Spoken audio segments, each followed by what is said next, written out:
Ahojte, ja vás vítam v novom videu, v ktorom si spoločne zacvičíme moju každodennú rannú jogu. Začneš v tureckom sede, položíš si pravú ruku na zem a naťahuješ sa za ľavou rukou, čo najviac ťa to pustí. Potom vymeníš strany a naťahuješ sa za pravou rukou, tak aby ťa to príjemne ťahalo, ale zároveň nebolelo.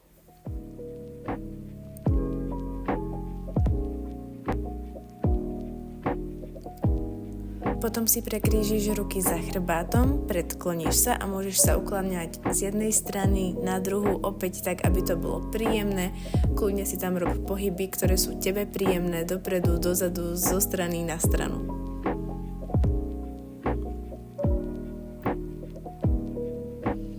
Tak, teraz prekrížime ruky vpredu a zase sa naťahujeme za rukami čo najďalej a znova môžeš ukláňať z jednej strany na druhú.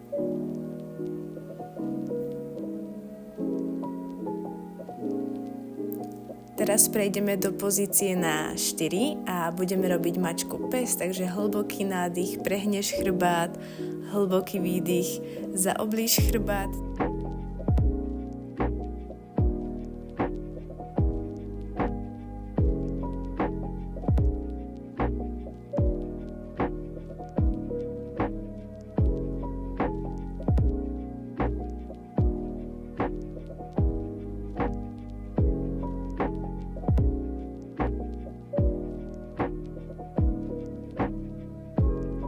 Tak a teraz krásne na to naviažeme takými body rolls, takže krásne dávaš veľké oblúčiky celým trupom z jednej strany na druhú do jedného smeru a za chvíľočku vymeníme strany.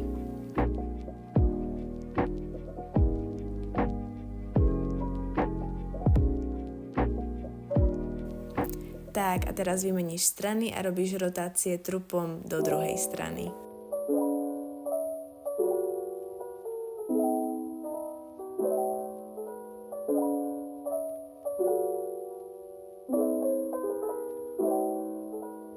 Tak, teraz z pozície plenku prejdeš do veľkého výpadu a naťahuješ sa za rukou.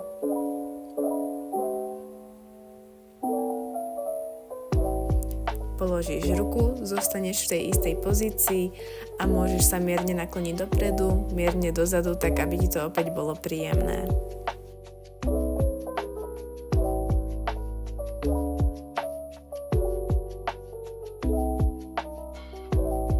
Položíš koleno vystretej nohy na zem a ťaháš panvu čo najviac dopredu.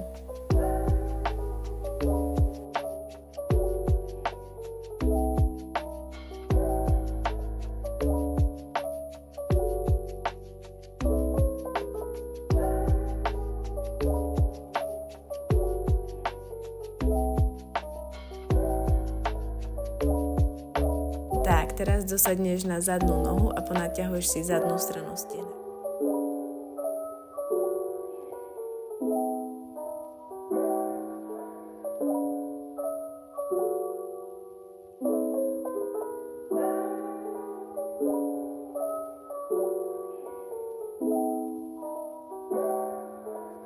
Keby to bolo na teba moc, tak kľudne môžeš zostať vo vyvýšenej pozícii.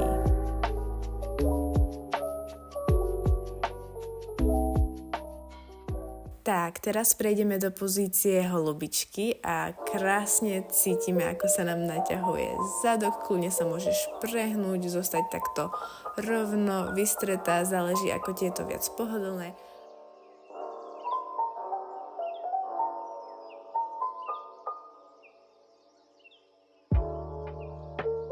Ale pokiaľ ti je viac pohodlné položiť sa na zem, kľudne môžeš urobiť aj to.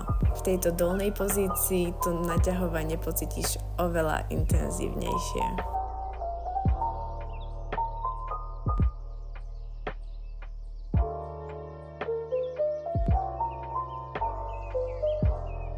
Teraz pritiahneš zadnú nohu a priťahuješ čo najviac k sebe.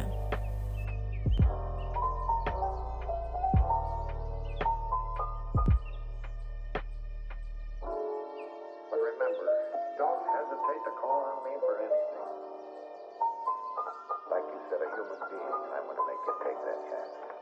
Uvoľníš a môžeš prejsť na druhú stranu, kde si to zopakujeme celé od začiatku na druhú nohu. Takže opäť veľký výpad a pozeráš sa za rukou.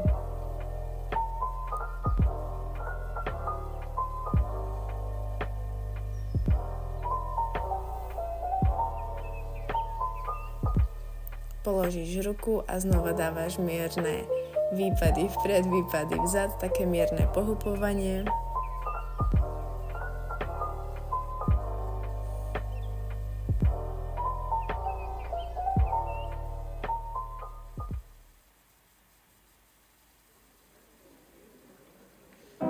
Položíš koleno vystretej nohy a opäť ťaháš panvu čo najviac dopredu. Snažíš sa ju mať rovne v stabilnej pozícii a nevytáčať do boku.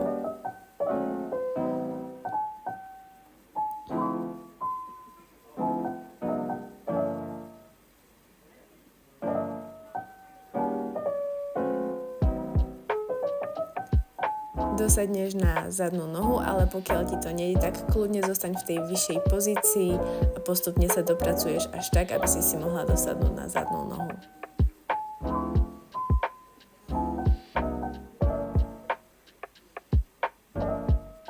Tak, opäť sa dáme do pozície holubičky.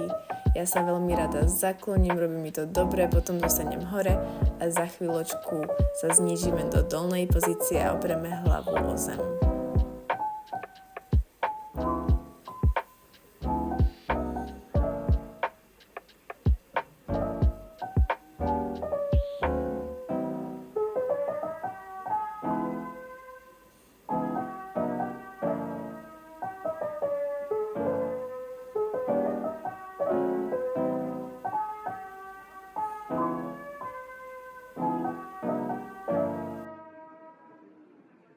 Pritiahneš zadnú nohu a opäť ťaháš čo najbližšie k tvojmu zadku.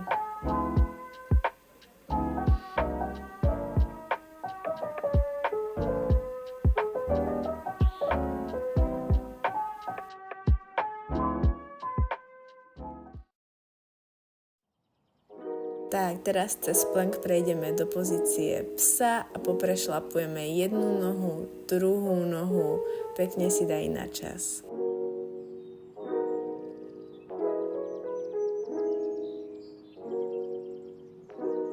A z pozície psa prejdeme do plenku, dáme si klik a prejdeme do pozície kobry, kde sa krásne predýchame. Ja sa veľmi rada takto pretáčam. Často mi tam aj pukne chrbát, takže odporúčam.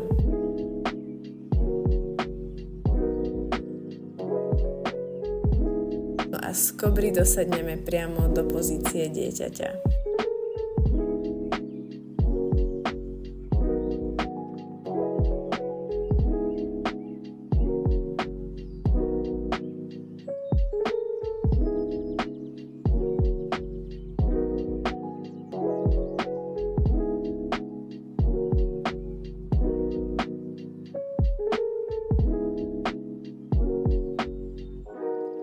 Z pozície dieťaťa opäť prejdeme do pozície psa, kde vyťahneme jednu nohu, ohneme, vytočíme sa, vrátime naspäť, vyšvihneme druhú nohu, ohneme, čo najviac sa za ňou vytočíme, vrátime naspäť, zase prejdeme do plenku a do pozície kobry úplne posledný krát.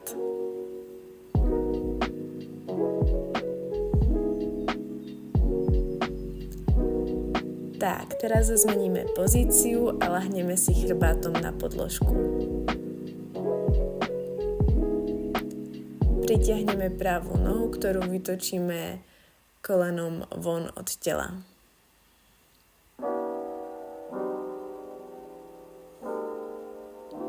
Následne ju preložíme cez ležiacu nohu a ruku ťaháme vlastne na opačnú stranu, ako je tá pokrčená noha.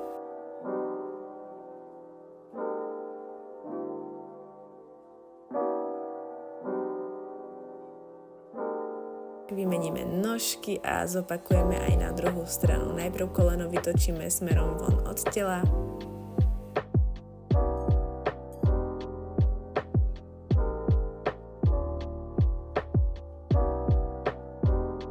A potom prekrížime cez ležiacu nohu. Pokiaľ sa ti dá, tak sa snaž, aby sa koleno dotklo zemi.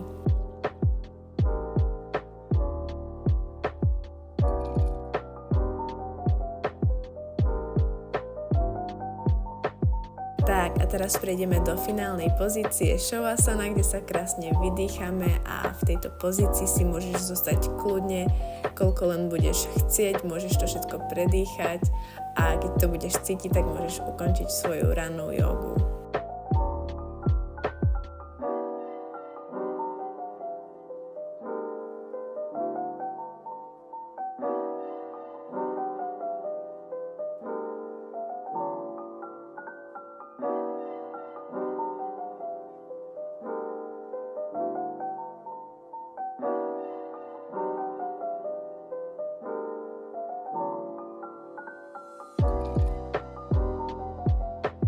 Tak, to by bolo odo mňa na dnes všetko a ja sa budem na teba tešiť v mojom ďalšom videu. Želám ti krásny dník.